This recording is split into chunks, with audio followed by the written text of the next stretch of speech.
일어나는 등 외형적으로 두드러져 보이는 그런 기적 같은 걸 말하는 게 아니에요. 성경의 진리를 밝히 깨달아 알아서 그 진리를 받아들여 고백하게 하는 진리의 역사를 말씀하고 있는 것입니다. 이 진리의 역사를 누가 일으킨다고요? 성령님이 일으키시는 거예요. 그게 성령의 역사예요. 예수님의 제자들이 대부분 출신들이 갈릴리 어부들 아니었겠습니까? 근데 우리가 보통 생각하면은 어부들이 이렇게 공부랑은 좀 거리가 멀다고 생각할 수 있어요. 좀 일장의식이다. 그렇게 생각하면은 큰 오산입니다. 갈릴리는 그 시대 교역의 중심지였습니다. 배를 타면서 여러 지역을 오가는 그 어부들은 그런 세상 지식에 누구보다 세상 정세에 밝았던 사람들이었어요. 상당한 학식이 있었던 수준 높은 사람들이었습니다. 근데 그런 사람들이 어려서부터 무엇을 배우고 익혀와요? 율법 말씀, 성경 말씀, 유대인이니까. 그죠? 그러니까 어려서부터 율법을 배우고 익혔으니 이 갈릴리 어부들은 대부분이 다 성경 박사들이에요. 예수님의 제자들 보세요. 성경 말씀 꺼내면 성경 말씀 다 알아듣습니다. 자기네들이 딱 그 성경 구절 막 얘기를 하잖아요. 여러분 생각해 보세요. 이 예수님 쫓아다니면서 그 성경을 들고 다니겠습니까? 그걸 어떻게 들고 다니겠습니까? 지금처럼 우리 책이 있는 것도 아니고. 그런데 막 그 말씀 막 얘기하잖아요, 서로가. 성경 지식이 그만큼 해박했더라는 거예요. 또 바울은 애초에 율법 대학자에게서 공부를 했고 나이는 젊지만 바리새인으로서 누구보다 성경 지식에 아주 박식한 사람이었습니다. 근데 그런 성경 박사들이 예수님 모시고 다닐 때는 전부 다 엉터리들이었더라는 거예요. 말귀를 못 알아들어요. 예수님이 뭐 해라 그러면 항상 반대로 해요. 그죠? 우리 이제 그 복음서에 예수님의 제자들 보면 어린아이들 같잖아요. 그죠? 말 더럽게 안 들고 하여튼간 학생들 같아. 학생들. 초등학생들 같아. 그죠? 그렇지 않습니까? 그런 거 못 느끼세요? 맨날 가르치면 동문서답하고 좀 들어라 기도해라 그러면 항상 졸고 있고. 바울은 어땠어요? 아예 예수님을 핍박하고 다녔습니다. 근데 그랬던 사람들이 불과 얼마 되지 않은 시기에 갑자기 십자가의 복음을 전하기 시작해요. 그것도 능숙하게 전해요. 참 진리를 전해요. 그리고 이 십자가 복음의 도는 그 시대 어느 누구도 들어보지 못한 새로운 진리 체계였습니다. 자, 이 복음의 역사에 있어서 이들은 갑자기 등장한 사람이나 다름없어요.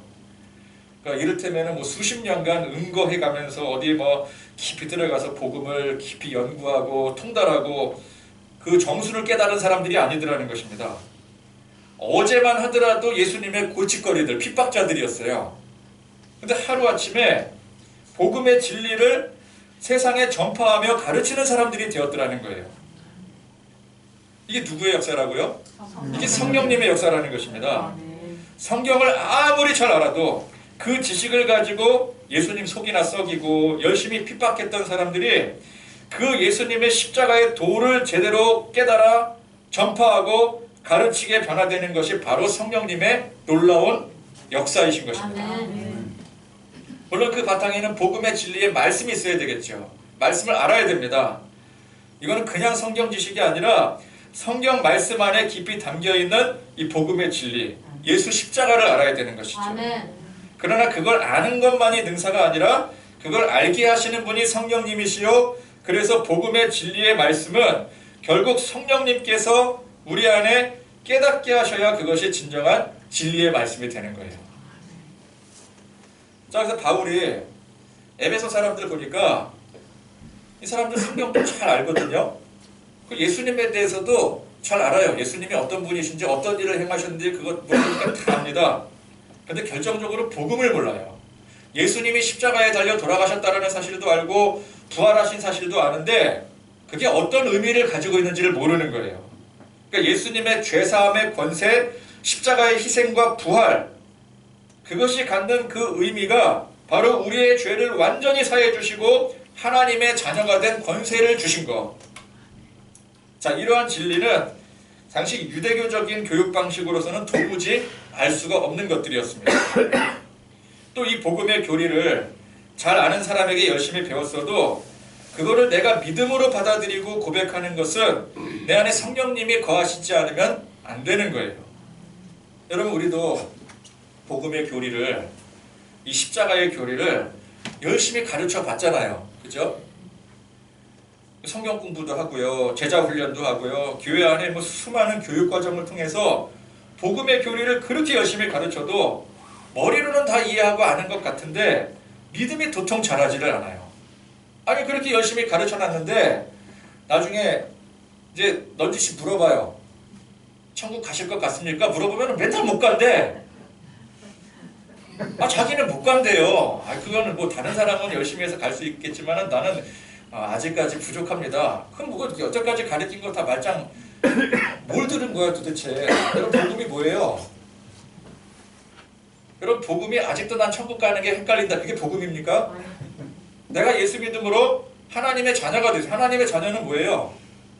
내가 열심히 노력해야지 천국 가는 게 하나님의 자녀입니까? 아닙니다. 그걸 누가 이루셨어요?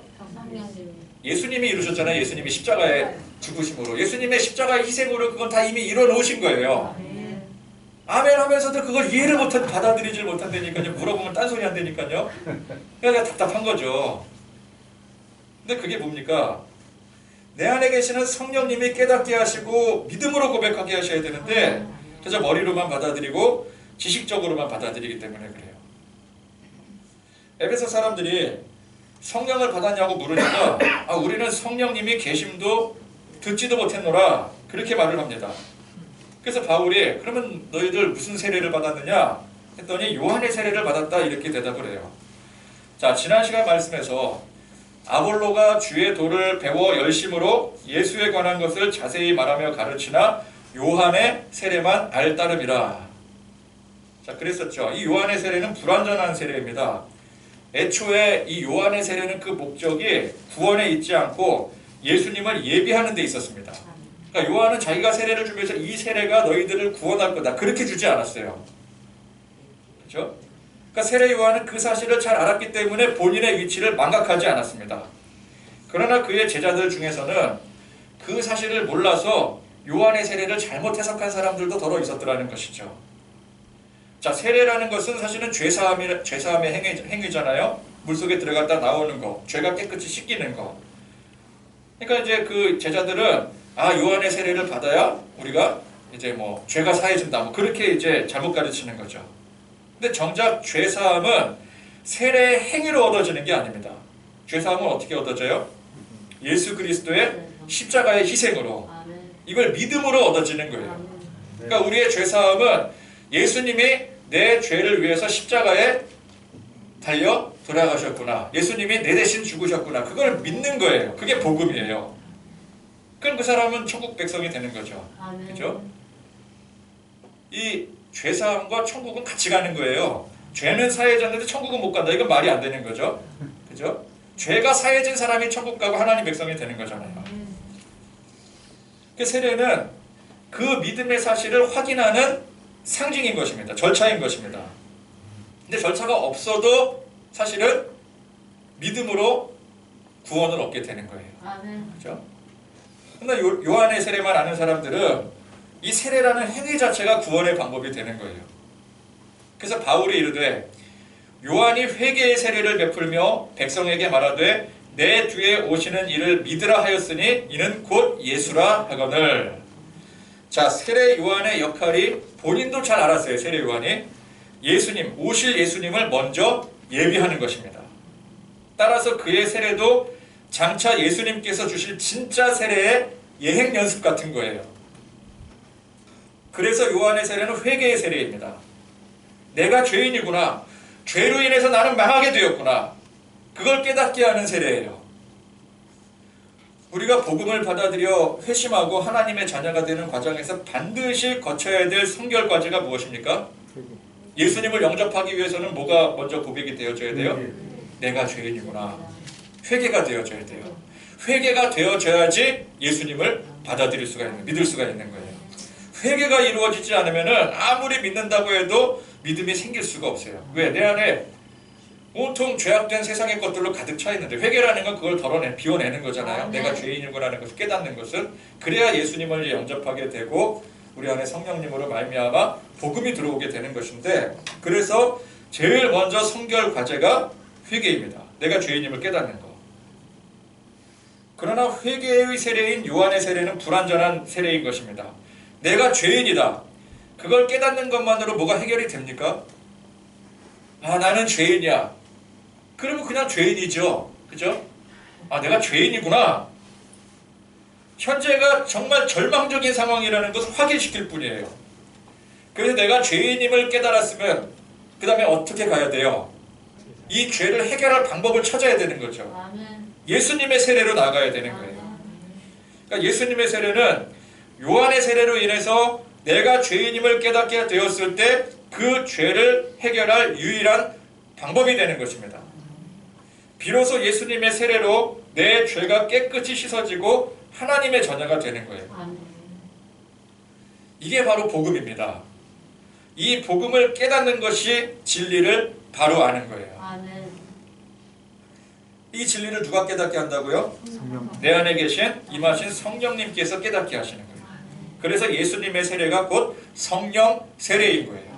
그래서 바울이 이걸 중요하게 생각하고 너희가 성령을 받았느냐 그걸 물어보니까 이 사람은 성령이 뭐예요? 이러는 거예요. 그 세례가 아닌 거죠. 아무것도 아닌 거죠. 세례가 아니라는 것은 성령 세례가 없다. 성령 자체도 모른다라고 하는 것은 그들이 그렇게 열심히 성경 말씀을 배우고 익히고 신앙생활을 해도 그가 아무 의미가 없는 헛된 것이라는 거예요. 예수님의 이름으로 세례를 베풀 때 그 세례를 받는 사람이 겸허히 자신의 죄를 시인하고 예수 십자가를 통해 죄사함을 받는다는 믿음의 고백을 할 때 성령님이 그 사람 안에 동시에 임하시게 되는 거예요. 그러니까 성령님이 임하시니까 그런 고백을 할 수가 있는 것이죠. 그래서 요한의 세례는 불완전한 세례요, 예수님을 예비하는 세례요, 회개의 세례요, 성령이 아직 임하지 않는 세례인 것입니다. 예수 그리스도의 이름으로 우리가 그분을 영접할 때 비로소 성령 세례가 되는 것이고 그것이 우리를 구원케 하는 완전한 세례가 되는 것입니다. 또 이것은 앞서 제가 말씀드렸지만 세례 예식이라는 그 행위로 완성되는 게 아니에요. 우리가 믿음으로 고백할 때 완성이 되는 거예요. 성령님이 우리가 믿음으로 고백하는 것은 성령님이 우리 안에 거하셔서 고백하게 하시는 거라 그랬잖아요. 즉 우리가 믿음으로 고백할 때 성령님이 우리 안에 거하실 때 이미 이 세례의 의미가 완성이 되는 것이죠. 구원받은 하나님의 백성이 되는 거예요. 자, 그럼 이 세례를 행하는 이 예식은 의식은 그건 의미가 없는 게 아니냐? 또 그렇게 생각하면 안 되는 것입니다. 의식적 행위로서 우리가 성령 받고 구원받는 것은 아니지만 그 믿음의 고백의 행위로서 스스로를 정결케 하고 잘 준비해서 믿는 마음으로 의식에 참여할 때 그 의식은 거룩한 성스러운 의식이 되어질 수가 있는 거예요. 그러니까 의식적 행위가 주가 되는 것은 아니지만 우리 안에 믿음으로 마음의 준비로 의식을 행할 때는 그 의식에 분명히 큰 의미가 있게 되는 것입니다. 자, 많은 사람들이 성령님에 대해서 참 파편적이고 피상적인 지식으로 성령님을 대하고 알고 있습니다. 보통 이제 교회 안에서 사람들이 성령 하면 성령님 하면은 성령님의 능력, 역사 하면은 보통 생각하는 게 뭐예요? 방언, 병고침, 예언 같은 어떤 특별한 이상이나 환상, 기적 같은 것으로 성령님에 대해서 이해를 해왔습니다. 그리고 그러한 현상에 열광을 하게 됩니다. 그래서 보통 교회에서 성령 받으라 그러면은 뭘 받는다고 생각을 해요? 방언 받는다, 뭐 은사 받는다. 근데 그런 걸로 바로 이해를 하게 되잖아요. 그런 현상적인 것을 당연하게 생각하게 되고 그게 능력이고 그거를 받아서 행할 수 있는 사람이 진짜 성숙한 그리스도인의 모습이라고 아무런 의심 없이 그렇게 받아들여 와요. 그죠? 수준 높은 사람, 우리 교회 안에서 어떤 이제 야, 저분은 참 수준이 높은 사람이야. 그런 사람들은 보통 이제 생각하는 이미지들이 있잖아요. 그죠? 막 은사를 행하고 또 어디 가니까 막 그런 사람이 있다 그러면은 교회보다 거기가 더 훌륭한 것 같아. 그 사람들이 몰려가게 되고. 그러나 제가 누차 강조하고 제가 여러 차례 설교하는 내용인데 그러한 것들은 성령님의 역사에서 나타난 현상의 일부인 거예요. 일부. 부정을 하는 게 아니라 그건 성령의 역사가 아니다라는 게 아니라 성령이 나타나시는 그 현상 중에 일부인 거예요. 그러니까 나타난 현상들 중에서도 사람들이 극적으로 받아들이고 매력적으로 볼 수 있는 그런 현상들인 것입니다. 여러분 성령님의 역사하시는 그 현상을 한두 가지로 설명할 수 있겠습니까? 몇 가지 기적으로 설명할 수 있나요? 이를테면은 우리가 어떤 사람이 있을 때 그 사람을 나타내는 여러 가지 현상들이 있습니다. 보여지는 현상. 뭐 잘생긴 외모가 있을 것이고 뭐 성격이 있을 것이고 또 마음가짐이 있을 것이고 태도가 있을 것이고 또 각 분야별로 가진 여러 가지 능력들이 있지 않겠습니까? 그럼 이제 우리가 어떤 사람을 볼 때 극히 일부분을 우리가 보게 되는 거잖아요. 외모를 본다든지 아니면은 뭐 성격을 본다고 하는데 성격을 어떻게 우리가 다 알 수 있겠습니까? 성격의 일부를 지극히 일부를 보는 거예요. 그 사람이 가지고 있는 지극히 일부에 보여지는 것만 우리가 보고 판단을 하는 거거든요. 근데 그걸 가지고 어떻게 그 사람을 단적으로 묘사할 수 있겠어요? 그죠? 그런데 그 사람의 어떤 특별히 그냥 내 눈에 부각되어지는 그 보여지는 몇 가지를 가지고 우린 그 사람을 자꾸만 판단을 하게 돼. 이 사람은 이런 사람이다. 예를 들어 뭐 축구를 잘하고 키가 크고 잘생겼다. 그거 가지고 그 사람 평가할 수 있습니까? 그 사람 그거밖에 없나요? 그거 아니잖아요. 그 사람의 수만 가지 중에 그 일부예요. 일부. 이해가 되시죠? 여러분 성령님이 어떤 분이십니까? 성령님이 누구십니까? 천지를 창조하시고 우리를 지으시고 다스리시고 구원하시는 삼위일체 하나님이세요. 아멘. 그 전능하신 삼위일체 하나님께서 특히나 이 구원의 역사에 관해서 우리 안에 믿게 하시고 깨닫게 하시고 확신을 갖게 하시는 이 영역에서 우리는 주로 성령님의 역사라고 부르게 됩니다. 어느 정도는 한정적으로 제한적으로 우리가 성령님의 역사라고 그렇게 부를 수는 있어요. 그죠? 여기서 중요한 것은 성령님은 제한적인 분야에서 사역하시는 분이 아니라 전능하신 삼위일체 하나님이신데 그 사역, 우리에게 임하시는 그 사역적 범위에 있어서 우리가 성령님의 역사라고 우리가 이해하기 위해서 이 용어를 사용하게 되는 거예요. 그런 성령 하나님께서 행하신 그 나타난 현상들을 그 몇 가지로 설명할 수 있겠습니까? 사람들이 매력적으로 받아들일 수 있는 몇 가지 기적적인 현상으로만 성령님을 설명할 수 있을까요? 성령님의 역사는 그저 방언, 병고침, 예언 같은 몇 가지로 끝나지도 않고 설명할 수도 없으며 그게 주된 사역도 아닙니다. 삼위일체 하나님을 우리가 특별히 성령님으로 묘사할 때는 그 가장 핵심 사역이 우리 안에 거하셔서 참 진리의 복음으로 인도하시는 일인 거예요. 복음을 믿고 고백하고 그래서 그 복음의 능력으로 살 수 있도록 우리 안에 충만한 역사를 일으키시는 것이 성령님의 가장 중요한, 그러니까 그걸 가지고 뭐 성령님의 하시는 일이 딱 이거 하나다라고 말할 수 당연히 없지만 성령님이 하시는 모든 역사 중에서 우리가 성령님을 바라볼 때는 이게 가장 중요한 역사라는 거예요. 이게 핵심이라는 거예요. 사람들은 눈에 번쩍 뜨일 만한 요소들을 반기기 마련입니다. 그래서 우리가 볼 때 기적이라고 할 만한 것들 또는 우리의 노력으로 이루어낸 값진 결과물들을 보통 사람들은 중요하게 여기죠. 그래서 기적의 역사들이나 혹은 열심히 노력해서 이루어낸 지식적 업적 같은 것들이 사람들 앞에 대중 앞에 인정을 받게 됩니다. 그러나 우리 주님의 복음은 그런 성격의 것이 아니라는 거예요.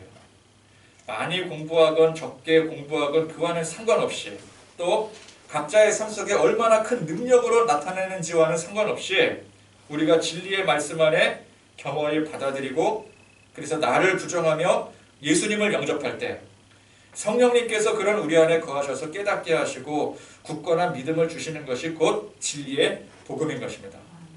이 복음이 우리를 살게 하고 이 험한 세상에서 늘 굳건한 믿음으로 든든히 서가게 하는 우리 안에 역사하시는 성령님의 충만한 은혜인 것이죠.